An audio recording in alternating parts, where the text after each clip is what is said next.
between you and me. Let my friends go, and I'll come back and work for you. It's too late for that, Katie.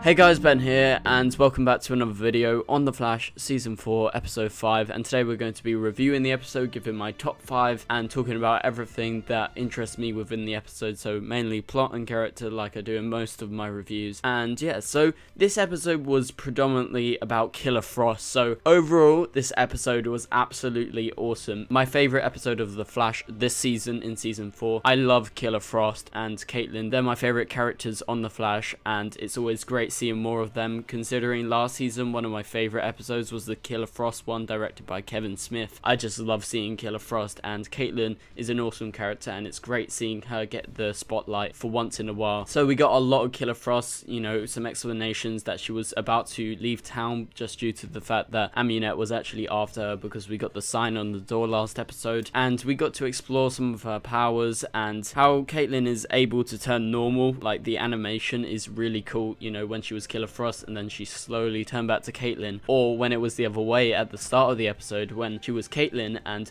her hair turned white and she turned into Killer Frost. I thought that was an awesome new addition to her character, and I thought it was great seeing it, and it was really well done, and Daniela Panabaker did an amazing job this week. It was just amazing to see her have the spotlight shine on her. So also in this episode with Killer Frost, we got to explore some new abilities. She was able to use Frost Breath, and she was able to make a massive shield around them, and basically we got to explore some new powers. Like last season near the end, we explored her like sort of ice skating through the city, and I thought that was a really nice addition last season. And with this exploring new abilities, it's just really cool because we're going to be getting more Killer Frost, we know that, and in the crossover apparently she's going to be using her powers against the evil Earth X villains, so I'm very excited. And it seems to be like Caitlin is afraid of Killer Frost, but Killer Frost is afraid of Caitlin, so it's like a balance between that, and she doesn't actually remember when she goes Killer Frost. And Killer Frost has a lot of Caitlin's personalities, but she's just a bit more ruthless, and I really enjoyed exploring the difference between Caitlin and Killer Frost within this episode. So Blacksmith was a awesome villain, probably my favorite villain of the season so far, so she's going to come back because she didn't actually get put in prison. In this episode we get to explore that she's actually keeping a new Meta who was actually on the bus. We saw him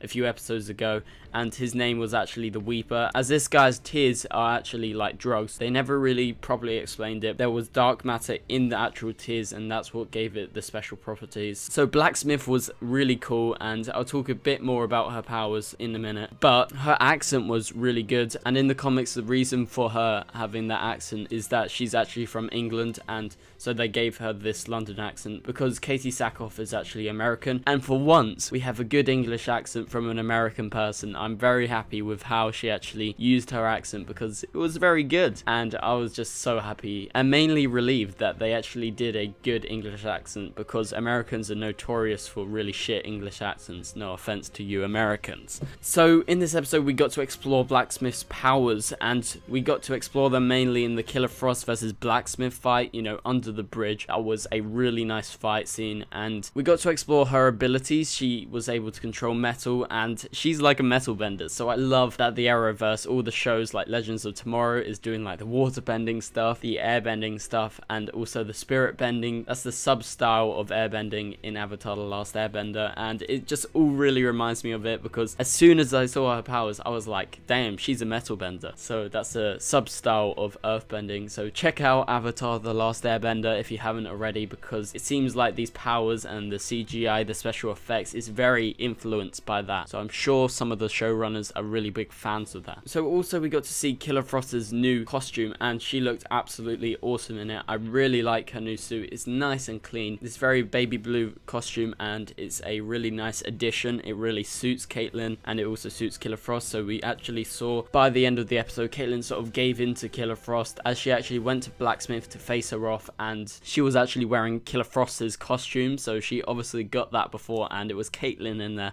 so it was really nice seeing that new suit. So in the episode, Felicity was actually inside it, and she made a Hulk reference. That's just a nod to Marvel, and Felicity had a very minor role in this episode. With the girls all going out, it was like the girls were the heroes in this episode, and they were facing off the villains because the writers had to come up with a reason to actually sideline the Flash. We didn't see the Flash in his costume for the first time ever, and we didn't see like Cisco or anyone helping him. So the girls had the more prominent part of the episode. Obviously it was entitled Girls Night Out. I really did enjoy this twist of how the girls were actually the team in this episode and none of the boys were. And so yeah, Felicity had a very minor role, but she was good. She was very funny. She had Captain Cold's gun at one point, and yeah, she was just a nice addition. She wasn't anything too special in this episode though. So oh my god, some funny moments. I absolutely died with laughter when we got Sad Barry. That's what Cisco actually called him, and I just cried out with laughter when Barry was crying. We're like, why is he crying? So when Barry gets drunk, he's very emotional, it seems like, and I was like, why is he crying? And he was just like, I just love chicken wings, and I just died so hard. That was absolutely jokes. I really liked this addition to the episode, and his appreciation for chicken wings, like, that was just hilarious. And the bar fight was so good.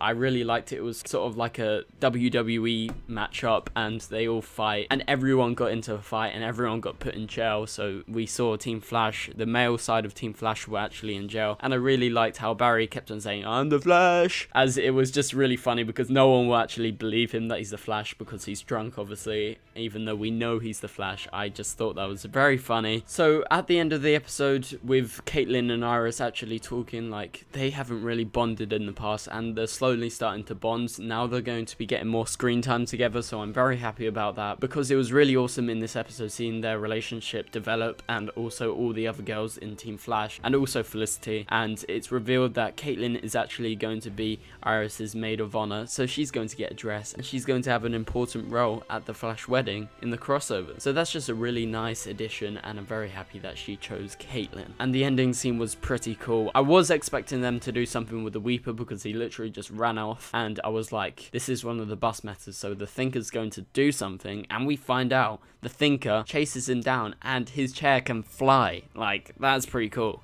And I thought it was really funny seeing him flying outside, and actually he was able to shoot some sort of laser beam like Ray's technology, and I thought that was just a nice addition to the end of the episode. And I'm very excited about the Thinker, even though I'm not the most confident about him so far. He's been a very average villain. He's not very intriguing like Savitar, Zoom, or Reverse Flash was. So I do hope that he improves and he's more ruthless, and hopefully his plan's really interesting. So that's basically it. So my top 5 moments of the episode. Number 5, obviously Blacksmith. She was a great addition. We got to explore part of her metahuman trade. And number 4, the new bus meta, the Weeper, and his powers were pretty cool. They were okay, you know, nothing too special. They just produced some sort of dark matter tier, and it gave special abilities that Blacksmith was actually trying to use for her own good. So number 3, Sad Flash. I just love chicken wings. That was just such a funny scene, and I really enjoyed it. And number 2, the Thinker outside flying. That was a great addition. So we know now that his chair can fly, and we're going to experience him outside again in episode 9, so get ready for that. And obviously number 1 is the Killer Frost stuff in this episode, the new suit, Killer Frost's new powers, Caitlin actually transforming back and forth between Caitlin and Killer Frost. I just love Caitlin and Killer Frost, and I thought in this episode they were excellent. Daniela Panabaker, the MVP of the episode, I really enjoyed it. So anyway guys, thank you guys so much for watching. Please leave a like and a comment, and subscribe if you're new,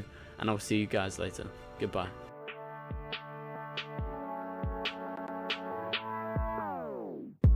It doesn't make us strong, it doesn't make us weak. Tongue tied to service like Shari team.